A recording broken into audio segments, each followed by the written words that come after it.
how I became the villain in my own D&D group. So, I, 26M, was part of a D&D group that met every week. We were a pretty diverse group, and things started out great. Our DM, Jake, 30M, had been running games for years, and the rest of us, Mark, 28M, Lisa, 25F, Tom, 27M, and myself, were all fairly experienced players.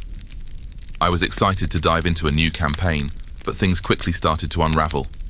Mark, who played a rogue, was always a bit of a power gamer, but this campaign he took it to a whole new level. He was constantly trying to cheat, fudging dice rolls, misunderstanding rules in his favor, and even stealthily adding items to his inventory that he didn't earn. I'm pretty sure he thought no one noticed, but we all did. At first I didn't say anything because I didn't want to stir the pot. I figured Jake would catch on eventually and put a stop to it. Unfortunately, that never happened. Then there was Tom. Tom played a bard, which fit his personality perfectly. He was the funny guy, but his jokes often crossed the line.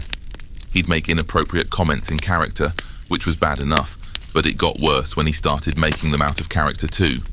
He'd crack jokes about Lisa's character being weak because she played a cleric, or he'd make snide remarks about my character's backstory. When Lisa's character got captured during a quest, Tom jokingly suggested that the captors probably kept her for some fun. It was gross, but Jake just laughed it off. Jake, the DM, was another issue entirely. He was obsessed with controlling every aspect of the game. It wasn't just the plot. He'd dictate how our characters felt, what they did, and even what we were allowed to say. He'd interrupt players mid-sentence if we said something he didn't like, or if he thought our character wouldn't say that.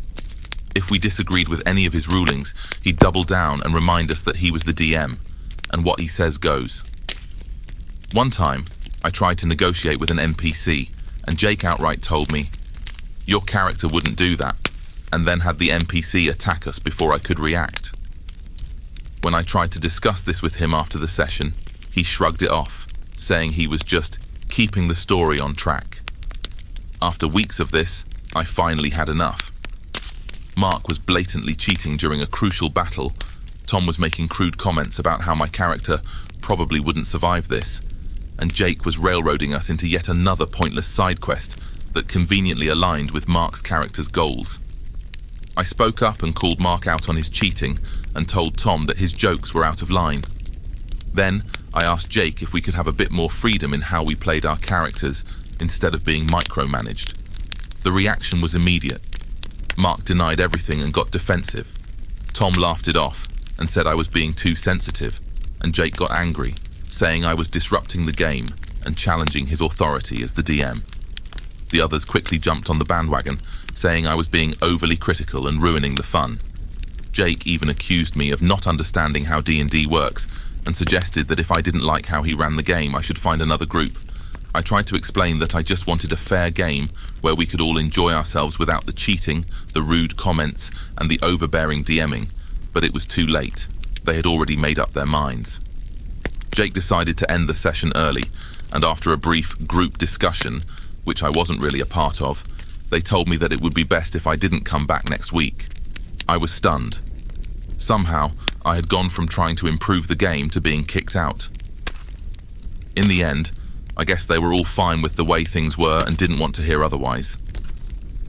TLDR joined a D&D group where one player cheated, another made inappropriate comments, and the DM was a control freak. I finally spoke up about the issues, only to be blamed for ruining the fun and got kicked out of the group.